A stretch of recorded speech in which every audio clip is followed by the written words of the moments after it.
ராமகிரிங்கிற ஒரு கிராமத்துல வீரையன் வீரமான ஒரு கணவன் மனைவி வாழ்ந்து வந்தாங்க. அவங்களுக்கு வீரேசன் ஒரு மகனும் சுந்தரின்னு ஒரு மகளும் இருந்தாங்க.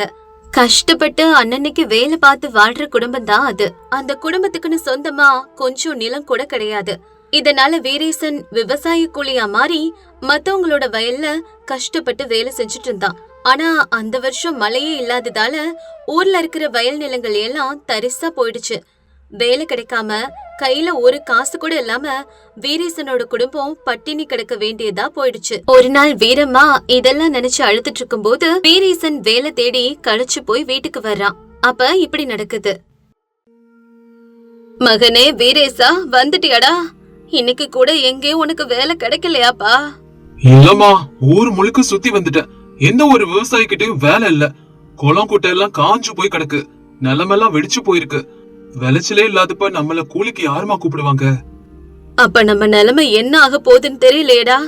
வீட்டுல இருக்க அரிசி பருப்பெல்லாம் இன்னும் கொஞ்ச நாள்ல தீந்துடும். உங்க அப்பாவுக்கும் வயசாயிட்டதுனால ஒரு வேலைக்கு போக முடியல. இன்னும் கொஞ்ச நாள் போச்சுன்னா நம்ம இப்படி பட்டினியாலே சாக வேண்டியதா போலடா. அண்ணா, நீ காலையில இருந்து ஒரு வாய் சோறு கூட சாப்பிடல. உன் முகத்தை பாரு, எப்படி வாடி போயிருக்குன்னு. முதல்ல கொஞ்சம் சாப்பிடு. எனக்கு ஒண்ணும் இல்ல சுந்தரி, நீங்க யாரும் கவலைப்படாதீங்க. நாளைக்கு கண்டிப்பா நமக்கு ஏதாவது ஒரு வழி கிடைக்கும்னு எனக்கு நம்பிக்கை இருக்கு. இப்படி ஊரே பயிர் விளையாம கஷ்டப்பட்டு இருக்கும் போது அந்த ஊர் ஜமீன்தாரர் பூஷணத்தோட நெற்களஞ்சியம் மட்டும் தானியங்களால நிரம்பி வழிச்சது. ஊர் மக்கள் கிட்ட இருந்து வரியா வசூலிச்ச தானியங்கள் தான் அது. ஆனா அந்த ஜமீன்தாரர் மகா கஞ்ச. ஒரு நெல்லு கூட யாருக்கும் கொடுக்க மாட்டான். அவரை எதிர்த்து கேக்குற தைரியம் அந்த ஊர்ல யாருக்குமே கிடையாது. வீரேசனால தான் குடும்பம் பட்டினி கிடக்கிறத பாத்துட்டு இருக்க முடியல. அவன் சாப்பாட்ட கூட மத்தவங்களுக்கு கொடுத்துடுறான். வீரேசா, நான் கேக்குறதுக்கு பொய் சொல்லாத. கடந்த 3 நாளா நீ வீட்டுல சாப்பாடே சாப்பிடல. எங்களை மட்டும் சாப்பிட சொல்லிக்கிட்டு இருக்க. உனக்கு பசிக்கவே இல்லையா? முதல்ல உனக்கு சாப்பாடு எங்க இருந்து கிடைக்குது சொல்லு. ஐயோ அம்மா, நான் சாப்பிட்டுட்டு தான் இருக்கேன். என் நண்பன் சந்திரன் இருக்கான்ல, அவன் அவங்க வீட்டுல எனக்கு சாப்பாடு போடுறான். அவனுக்கு இந்த நடுவுல ஏதோ வேலை வேற கிடைச்சிருக்குதான். அதான் என்னைய வர சொல்லி கூப்பிடுறான். நான் வயிறு நிறைய சாப்பிடறேமா. என்ன பத்தி நீங்க கவலைப்படாதீங்க. இருக்கிறத நீங்களும் தங்கச்சியும் நல்லா சாப்பிடுங்க. என்னமோ வீரேசா, நீ அங்க சாப்பிடுறேன்னு சொல்றத நம்பிதான் நாங்களும் இங்க நிம்மதியா இருக்கோம். அத புரிஞ்சுக்க. தன்னோட அம்மா கிட்ட வீரேசன் அப்படி சொன்னாலும் அவன் சொல்றது பொய். வீரேசன் வெறும் தண்ணிய மட்டும் குடிச்சிட்டு பசிய தாங்கிக்கிட்டு அப்படியே இருக்கான். அப்படியே ஊர்ல இருக்கிற மரங்கள்ல காய்க்கிற பழங்களை சாப்பிட்டு அப்பப்ப பசிய போக்கிக்கிறான். இன்னும் கொஞ்ச நாட்கள் போனதும் நிலைமை இன்னும் மோசமாகுது. வீட்டுல எல்லாருமே சேர்ந்து ஒருவேளை கஞ்சி குடிச்சே நாட்களை கடத்த ஆரம்பிக்கிறாங்க. அதே நேரத்துல ஒரு நாள் ஜமீன்தாரர் வீட்டுல ஏதோ ஒரு பெரிய விருந்து சாப்பாடு நடக்க போகுதுன்னு வீரேசனுக்கு தெரிய வந்தது. டவுன்ல இருக்கிற பெரிய மனுஷங்க எல்லாருக்கும் ஜமீன்தாரர் விருந்து வைக்கிறாரு. அன்னைக்கு நள்ளிரவு தாண்டினதும் ஊரே நிசப்தமா இருந்துச்சு. வீரேசனால பசிய தாங்கவே முடியல. அப்ப வீரேசன் ஒரு முடிவுக்கு வர்றான். வீரேசன் மெதுவா இருட்டுல ஜமீன்தாரரோட பங்களாக்குள்ள நுழைஞ்சான். அங்க விருந்து முடிச்சதும் மீந்து போன சாப்பாடெல்லாம் பாத்திரங்கள்ல அப்படியே இருந்துச்சு. அந்த சாப்பாடெல்லாம் பார்த்ததும் ஒரு நிமிஷம் வீரேசனோட கண்ணுல கண்ணீரே வந்துருச்சு. யாரும் பார்க்காத நேரத்துல அந்த சாப்பாட வயிறு நிறைய சாப்பிட்டான். தான் சாப்பிட்டது மட்டும் இல்லாம தன்னோட குடும்பத்துக்காக ஒரு சின்ன மூட்டையில சாப்பாடு எடுத்து வச்சுக்கிட்டான். ஆனா அந்த நேரம் கரெக்டா ஜமீன்தாரரோட வேலைக்கார சந்திரன் தண்ணி குடிக்கிறதுக்காக அங்கே வந்தான். இருட்டுல வீரேசனோட நிழல பாத்துட்டு சந்திரன் பயத்துல நடுங்கி போயிட்டான். உடனே கத்தி கூச்சல் போட ஆரம்பிக்கிறான். ஐயோ அம்மா, பேய் பேய்! ஜமீன்தாரையா, சீக்கிரம் வாங்க. நம்ம சமையல் அறைக்குள்ள பேய் பூந்துடுச்சு. ஓடியாங்க. இந்த சத்தத்தை கேட்டதும் வீரேசன் வேக வேகமா ஓடி அங்கிருந்து தப்பிச்சிட்டான். ஆனா சந்திரனோட அலறல் சத்தத்தை கேட்டு ஜமீன்தாரரும் மத்த வேலைக்காரங்களும் ஓடி வந்தாங்க. வீரேசன் போறத யாருமே பாக்கல. ஆனா அங்க பாத்திரங்கள் எல்லாம் சிதறி கிடக்கிறத பார்த்து நிஜமாவே பேய் வந்துருச்சோன்னு நம்பினாங்க. மறுநாள் காலையில ஊர் முழுக்க ஒரே வதந்தி, ஜமீன்தாரர் வீட்டுல பேய் இருக்கான்னு. இந்த ஜமீன்தாரர் பூஷணும் பயங்கரமான பயந்தாங்கொல்லி. அன்னையில இருந்து அவருக்கு அவரோட வீட்டுக்குள்ள போறதுக்கே பயங்கர பயம். டேய் சந்திரா, நிஜமாவே அந்த பேய் அவ்வளவு பயங்கரமா இருந்துச்சாடா? ஆமாங்கய்யா, அது நல்ல கருப்பா ரொம்ப உயரமா இருந்துச்சு. பாத்திரங்கள்ல இருக்கிற சாப்பாட்டை எல்லாம் தின்னு தீத்துருச்சு. அத பார்த்ததும் என் உயிரே போன மாதிரி ஆயிடுச்சுங்கய்யா. ரொம்ப பயந்துட்டேன். அப்போ இப்ப என்னடா பண்றது? என் உயிருக்கே ஆபத்து வந்துரும் போல இருக்கே. கிராம மக்களே, எல்லாரும் கேளுங்க. யாராவது சரி என் வீட்டுக்குள்ள போய் அந்த பேய விரட்டினீங்கன்னா அவங்க கேக்குற அளவுக்கு நான் நகைகள் நாணயங்கள் எல்லாமே தருவேன். யாராவது இருக்கீங்களா? அங்கே நின்னுட்டு இருந்த வீரேசனுக்கு இத கேட்டதும் ஒரு யோசனை வந்துச்சு. எப்படியாவது தன்னோட குடும்பத்தையும் ஊரையும் பசியில இருந்து காப்பாத்தணும்னு முடிவு பண்ணான். மெதுவா ஜமீன்தாரர் முன்னாடி வர்றான். ஜமீன்தாரர் ஐயா, அந்த பேய விரட்டுற சக்தி என்கிட்ட இருக்கு. ஆனா நான் தனியா தான் உள்ள போகணும். நான் போகும்போது யாரும் குறுக்க வரக்கூடாது, சரிங்களா? என்ன வீரேஷா, உனக்கு பேய்களோட சண்டை போடுற அளவுக்கு தைரியம் இருக்கா? சரிப்பா, நீ அந்த வேலையை செஞ்சு முடிச்சுட்டா போதும். உனக்கு நல்ல வெகுமதி தர. அப்புறம் வீரேசன் தைரியமா ஜமீன்தாரர் பங்களாவுக்குள்ள போனான். கதவுகளை நல்லா தாழ்பால் போட்டுக்கிட்டான். உள்ள யாருமே இல்ல. அதுக்கப்புறம் ஜமீன்தாரரோட பூஜை அறைக்கு போய் அங்கிருந்த குங்குமம் மஞ்சளை எடுத்து முகம் கைகள்ல தேய்ச்சுக்கிட்டான். கொஞ்ச நேரம் ஆனதும் அறையில இருந்த ஜமீன்தாரரோட நெல் மூட்டைகளை பார்த்தான். ஒவ்வொரு மூட்டையா பங்களாவோட பின்பக்கம் வழியா வெளியே தள்ளனா. அங்க அவனோட நண்பன் சந்திரன முன்னாடியே ரெடியா இருக்க சொல்லிருந்தான். ஏய் பேயே, என் முன்னாடி உன்னால நிக்க முடியாது. இந்தா இத வாங்கிக்கோ, ஓடி போயிடு. மறுபடியும் நீ இந்த ஊர் பக்கம் வந்த உன் கதைய முடிச்சிடுவேன். இத கேட்டு வெளியிருந்த ஜமீன்தாரரும் வேலைக்காரங்களும் பயத்துல நடுங்கிட்டு இருந்தாங்க. டேய், என்னங்கடா அது? பயங்கரமா சத்தம் கேக்குது. வீரேசன் முதல்ல உயிரோட வெளியே வருவானானே தெரியலையே. ஐயா, உள்ள நடக்கிறதோட சத்தத்தை கேட்டா அந்த பேயோட சக்தி ரொம்ப அதிகமா இருக்கும்னு தோணுதுங்க. என்ன நடக்கும்னு தெரியலையே. இப்படி பேசிட்டு இருக்கும் போதே அங்க முகம் முழுக்க குங்குமத்தோட வீரேசன் வெளியில வர்றான். அவனை பார்த்து வேலைக்காரங்க சிலர் பயந்து ஓடுறாங்க. வீரேசன் சிரிச்சுக்கிட்டே ஜமீன்தாரன் முன்னாடி வர்றான். ஜமீன்தாரர் ஐயா, பயப்படாதீங்க. அந்த பேய நான் விரட்டிட்டேன். அது சாதாரண பேய் இல்லங்கய்யா, அது பசி பேய். உங்க நெற்களஞ்சியத்துல இருக்கிற தானியத்தெல்லாம் தின்னு தீக்க அது பிளான் பண்ணிருக்கு.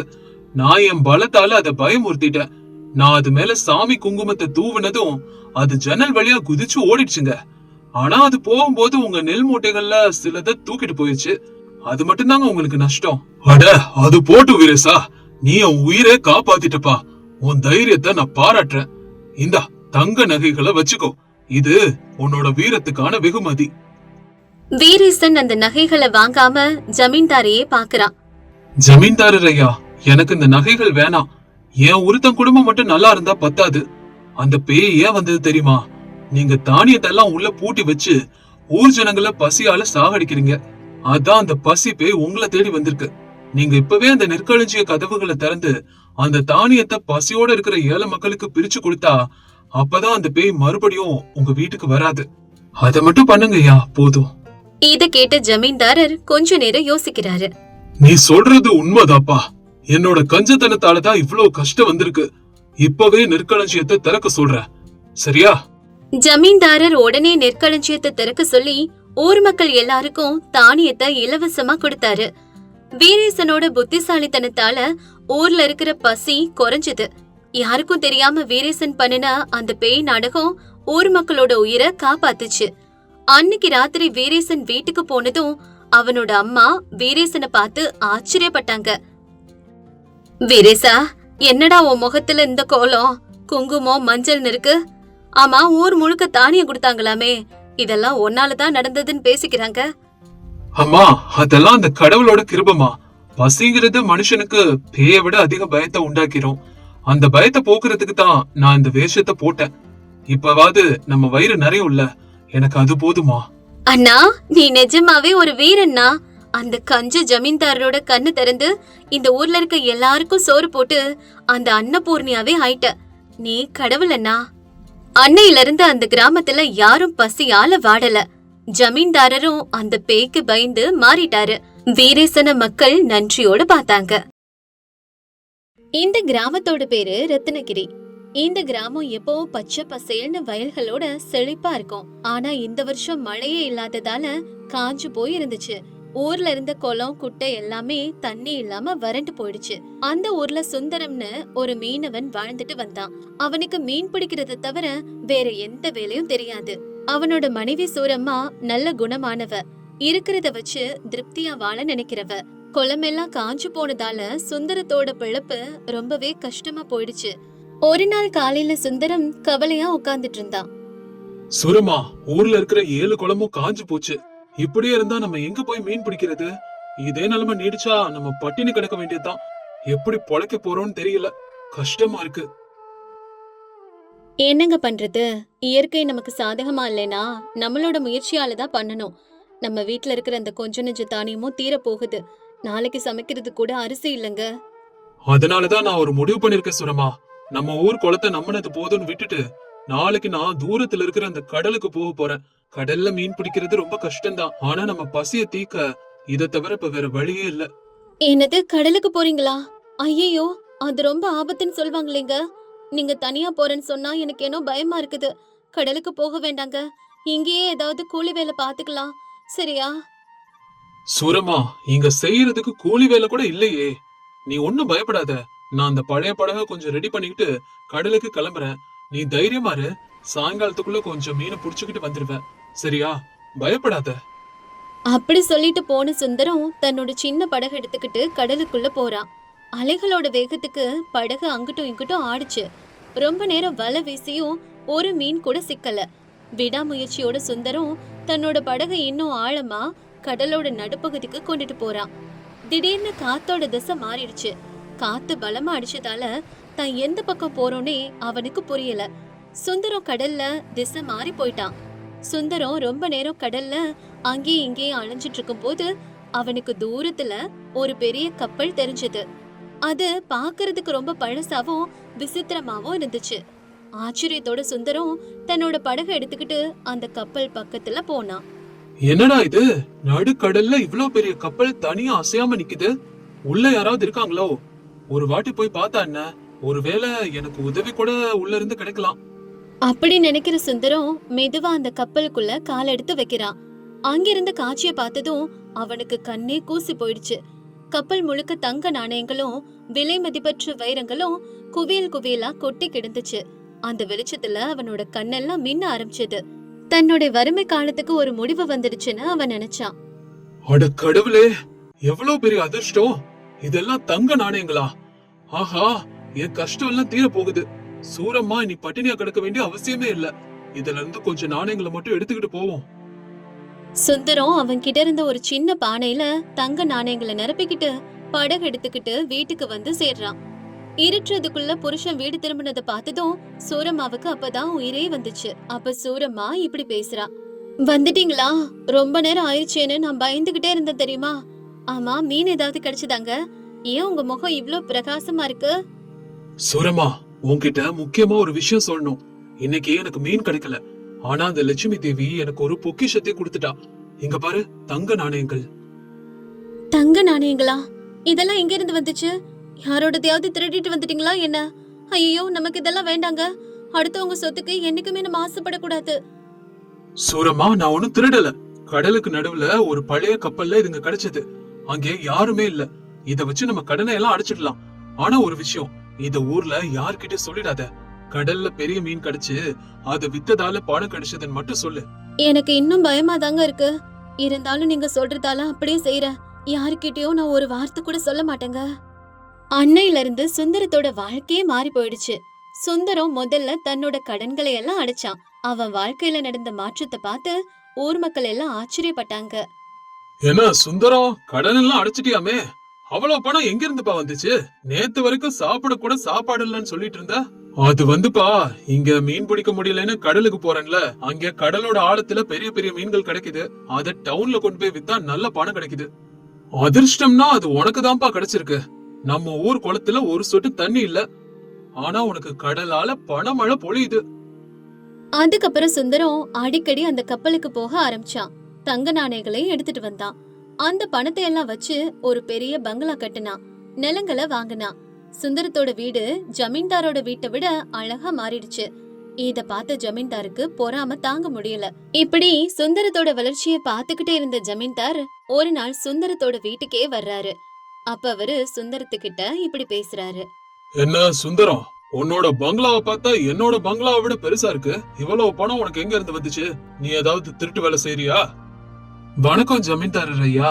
நான் ஏன் திருட போறேன்? கடல்ல மீன் கிடைக்குது, அத வித்து பழக்கிறேன். அவ்வளவுதாங்க ஐயா. மீன் வித்தா இவ்வளவு பணம் கிடைக்குமா? இதெல்லாம் என்ன நம்ப சொல்றியா? சரி, அதெல்லாம் விடு. உங்க தாத்தா காலத்துல இருந்து நீங்க எனக்கு வரி கட்டவே இல்ல. இத்தனை நாளா ஏழை தானேன்னு விட்டுட்டேன். இப்போ உன்கிட்ட பணம் இருக்குல்ல, பழைய வரி எல்லாத்தையும் வட்டியோட சேர்த்து இப்பவே கட்டு. இல்லைன்னா உன் பங்களாவை ஜப்தி பண்ணிடுவேன். ஐயா, என்னங்கய்யா சொல்றீங்க? பழைய வரினா ரொம்ப பெரிய தொகையாச்சே. இப்ப அவ்வளவு பணம் என்கிட்ட இல்லைங்களே. எனக்கு அதெல்லாம் தெரியாது. ஒரு வாரம் டைம் தரேன். அதுக்குள்ள வரிய கட்டலனா இந்த வீடு எனக்கு சொந்தமாயிடும். அவ்வளவுதான் சொல்லிட்டேன். ஜாக்கிரதை. ஜமீன்தாரர் அப்படி சொல்லிட்டு போனதும் ஊருக்காரங்க எல்லாரும் சுந்தரத்தை வந்து பாக்குறாங்க. ஏப்பா சுந்தரம், ஒரு வாரத்துல அவ்வளவு பெரிய தொகையை எப்படிப்பா கட்டுவ? பணம் கட்டலன்னா ஜமீன்தாரர் உன் வீட்டை எடுத்துக்கிருவாரே. நீங்க யாரும் கவலைப்படாதீங்க. நான் மறுபடியும் கடலுக்கு போறேன். இந்த வாட்டி இன்னும் பெரிய பெரிய மீன்களை புடிச்சு அந்த பணத்தை வச்சு வரிய கட்டிடுறேன். சுந்தரம் இப்ப மறுபடியும் அந்த கப்பலுக்கு போறான். கப்பலுக்குள்ள போன உடனே அங்க ஒரு விசித்திரமான காட்சிய பாக்குறான். தங்க நாணய குவியல் மேல ஒரு பெரிய தங்க நிற மீன் இருந்துச்சு. அது உயிரோட இருக்க மாதிரி அசைஞ்சுக்கிட்டே இருந்துச்சு. சுந்தரம் பயந்து போய் பின்னாடி நகர அந்த மீன் மனுஷங்க பேசுற மொழியில பேச ஆரம்பிச்சது. மனுஷனே, கொஞ்சம் நில்லு. இத்தனை நாளா இந்த தங்க நாணயங்களை எடுத்துட்டு போறியே, இந்த நாணயங்களை வச்சு என்னதான் பண்ற? எனக்கு சொல்லு. அது நான் என் கஷ்டங்களை தீர்த்துக்கிட்டேன். வீடு கட்டினேன், நிலம் வாங்கினேன். இப்ப ஜமீன்தாரருக்கு வரி கட்டுறதுக்கு இன்னும் கொஞ்சம் நாணயங்கள் வேணும். அதனாலதான் எடுத்துட்டு போலான்னு வந்தேன். இத்தனை நாள் இந்த தங்க நாணயங்களை சுயநலமா உனக்காக மட்டும் பயன்படுத்திக்கிட்டியா? இந்த தங்கம் யாருக்குமே கிடைக்காம ஏன் உனக்கு கிடைச்சது தெரியுமா? நீ 4 பேருக்கு உதவி செய்வ, ஊர்ல இருக்க வறுமைய ஒழிப்பனுதான் அந்த அதிர்ஷ்டம் உனக்கு கிடைச்சது. ஆனா நீ சுயநலமா உன் தேவைக்கு மட்டும் செலவழிச்சிருக்க. ஜமீன்தாரர் கொடுமைப்படுத்துறாருன்னு வருத்தப்படுற. ஆனா உன் கண்ணு முன்னாடி பசியால தவிக்கிற உன் ஊர் மக்களை பத்தி எப்பயாவது யோசிச்சியா? சுந்தரம் வருத்தப்பட்டுக்கிட்டே இப்படி சொல்றான். நீ சொல்றது உண்மைதான் மீன் தெய்வமே. நான் என்னோட சுயநலத்துல மூழ்கி போய் கூட இருக்கிறவங்களோட பசிய மறந்துட்டேன். ஜமீன்தாரோட அராஜகத்தால எங்க ஊர் மக்கள் எவ்வளவு கஷ்டப்படுறாங்கன்னு எனக்கு தெரியும். செல்வம்ங்கிறது ஓடுற நதி மாதிரி இருக்கணும். அது ஓடிக்கிட்டே பலரோட தாகத்தையும் தீக்கணும். ஒரே இடத்துல தேங்கி நின்னா அதுக்கு பயன் இல்ல. என்ன மன்னிச்சிடு மீன் தெய்வமே. நான் தப்பு பண்ணிட்டேன். நான் என் சுயநலத்தை பத்தி மட்டும்தான் யோசிச்சிருக்கேன். நீ யோசிச்ச மாதிரி நானும் யோசிச்சிருந்தா இன்னைக்கு எங்க ஊர்ல எல்லாருமே நல்ல வசதியா இருந்திருப்பாங்க. நான் இன்னைக்கு உனக்கு சத்தியம் பண்ணி தர்றேன். இந்த தங்கம் இனி எனக்காக மட்டும் இல்ல, என் ஊரோட நன்மைக்காகவும் பயன்படுத்துவேன். எங்க ஊர்ல யாருமே பசியோட இல்லாதபடி பாத்துக்கிறேன். அப்படி சொன்ன சுந்தரம் அன்னைக்கு மூட்டை மூட்டையா தங்கத்தை எடுத்துக்கிட்டு ஊருக்கு வந்தான். நேரு ஜமீன்தாரர் கிட்ட போறான். ஜமீன்தாரர் ஐயா, இது என்னோட வரி பணம் மட்டும் இல்ல, ஊர் மக்கள் எல்லாரோட பழைய கடனுக்கான வரி எல்லாத்தையும் நானே கட்டிடுறேன். இனிமே யாரையும் நீங்க கஷ்டப்படுத்த கூடாது. எனக்கு உறுதி கொடுங்க. உனக்கு எதுவும் பைத்தியம் பிடிச்சிருக்கா? எல்லாரோட கடனையும் நீ அடைக்கிறியா? இவ்வளவு பணம் எப்படி வந்துச்சு உனக்கு? ஐயா, எனக்கு இப்பதான் புத்தி தெளிஞ்சிருக்கு. நான் சம்பாதிச்ச இந்த பணம் என்னோடது மட்டும் இல்ல, நம்ம ஊர் மக்கள் எல்லாருக்கும் சொந்தம். இந்த பணத்தை எடுத்துக்கங்க ஜமீன்தாரர் ஐயா. இனிமே நீங்க யாரையும் பணத்தை கேட்டு மிரட்ட வேண்டாம். சுந்தரத்தோட பேச்ச கேட்டு ஜமீன்தாரர் வாயடிச்சு போயிட்டாரு. சுந்தரம் அதோடு நிறுத்தல. ஊர்ல காஞ்சு போயிருந்த கால்வாய்களை எல்லாம் தோண்டி புதுப்பிக்கிறான். ஊர்ல ஒரு பெரிய ஸ்கூல்லையும் ஒரு இலவச ஹாஸ்பிட்டலையும் கட்டுறான். ஜமீன்தாரரோட அதிகாரத்தை குறைக்கிறதுக்காக ஊர்ல ஒரு பஞ்சாயத்து முறைய கொண்டு வந்து எல்லாருக்கும் சம உரிமை கொடுக்கறான். அப்போ ஒரு நாள் இப்படி பேசுறாங்க. சுந்தரம், நீதான்ப்பா அந்த ஊருக்கே கடவுள். உன்னால பிள்ளைங்க எல்லாம் படிக்குதுங்க. எங்களோட பசியும் நீங்கிடுச்சு. ஏப்பா, நான் ஒரு கருவிதான்ப்பா. அந்த கடலுக்கடியில இருந்த அதிர்ஷ்டம் நம்ம எல்லாருக்கும் சொந்தமானது. நாம எல்லாரும் ஒன்னா சேர்ந்து வாழ்ந்தாதான் இந்த ஊர் நல்லா இருக்கும். அதுக்கப்புறம் ஊர் மக்கள் எல்லாரும் சேர்ந்து சுந்தரத்தை அந்த ஊர் தலைவரா இருக்க சொல்லி கேட்டுக்கிட்டாங்க. சுந்தரம் முதல்ல வேண்டான்னு சொன்னாலும் எல்லாரும் வற்புறுத்தினதுக்கு அப்புறம் ஊர் தலைவரா பொறுப்பேத்துக்கிறான். தன்னோட மனைவி சூரம்மாவோட சேர்ந்து எந்த தலக்கணமும் இல்லாம மக்களுக்கு சேவை செய்யறான். அந்த தங்க மீன் அதுக்கப்புறம் அவனோட கண்ணுக்கு படவே இல்ல. ஆனா அதோட வார்த்தைகள் மட்டும் என்னைக்குமே அவனோட மனசுல அழியாம இருந்துச்சு. அளவுக்கு மீறின செல்வம் நமக்கு கிடைச்சா அது நமக்கானது மட்டும் இல்ல, மத்தவங்களுக்கும் உதவி செய்யறதுக்காகத்தான் அது நமக்கு கிடைக்குது. நம்ம கிட்ட இருக்க அளவுக்கு அதிகமான பணத்தை சுயநலமா பதுக்கி வைக்காம மத்தவங்களுக்காக உதவி செஞ்சா மரியாதையும் சந்தோஷத்தையும் கொடுக்கும்.